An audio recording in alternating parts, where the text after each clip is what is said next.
અને એક ભાગવતજી સ્વરૂપે.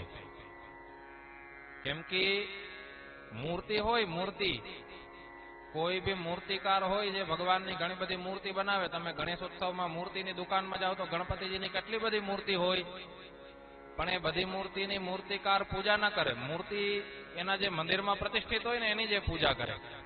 તો મૂર્તિ હોય, મૂર્તિકાર મૂર્તિનું નિર્માણ કરે, પણ એમાં પૂજા ત્યારે જ થાય જ્યારે બ્રાહ્મણો દ્વારા એમાં પ્રાણ પ્રતિષ્ઠા કરવામાં આવે. તો આ ભાગવત સ્વરૂપી મૂર્તિ શ્રી વેદવ્યાસજીએ બનાવી. વેદવ્યાસજીએ ભાગવત સ્વરૂપી મૂર્તિનું નિર્માણ તો કર્યું. શબ્દના બહુ મોટા કલાકાર છે શ્રી વેદવ્યાસજી. પણ એ મૂર્તિની અંદર પ્રાણ પ્રતિષ્ઠા કોને કરી? તો ભાગવત આજ સવારે જ આપણે શાસ્ત્રીજીના મુખે 3જા અધ્યાયની અંદર સાંભળ્યું કે ઉદ્ધવજીને ચિંતા થઈ. ઉદ્ધવજીએ કીધું કે નિર્ગુણોપાસને કષ્ટ, નિર્ગુણ પરમાત્માની ઉપાસનામાં તો બહુ તકલીફ પડે. ધ્યાન ધરવું તો ધરવું કેનું? અતઃ કિંચિત વિચાર્ય ચ. તો હે કેશવ, આ વિષયમાં પ્રભુ કઈક વિચારો, કેમ કે વૈષ્ણવો તમારી ભક્તિ કઈ રીતના કરે. નિર્ગુણોપાસને કષ્ટ અતઃ કિંચિત વિચાર્ય ચ. તો ઉદ્ધવનું આ વચન સાંભળીને ભગવાન પ્રભાસની અંદર ભગવાનને ચિંતા થઈ. ઇતિ ઉદ્ધવ વચઃ શ્રુત્વા પ્રભાસે ચિંતયત હરિઃ.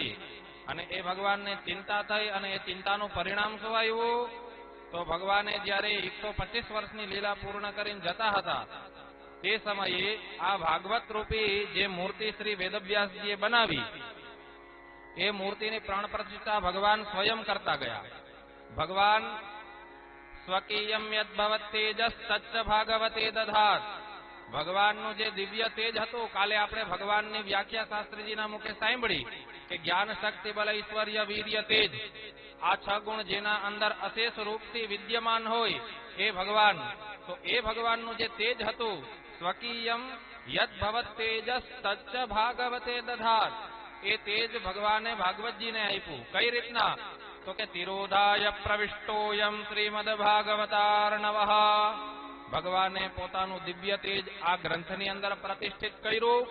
એટલા માટે થઈને તેનેયમ માંગમયી મૂર્તિ પ્રત્યક્ષા વર્તતે હરિઃ. એટલે આ ભગવાન નારાયણની શબ્દમય મૂર્તિ છે.